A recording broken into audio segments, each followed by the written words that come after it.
Ganda guys. Yan, ang ganda ng product na to.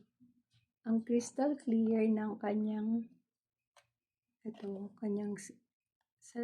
hindi siya salamin ha, para siyang ibang tawag dun. Hindi ko alam tawag dun. Basta hindi siya salamin. And meron pa siya mga plastic. Tatanggalin nyo to guys ha. Pagagamitin nyo na.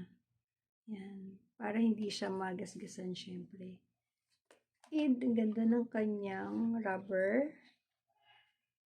Sobrang snug at saka soft lang dito. Hindi siya magaspang sa mukha. Tapos, ganda niya. Ganda ng pagkakagawa. Solid. O siya mga mi, andyan na yung link sa Yellow Basket or nasa comment. Get yours now!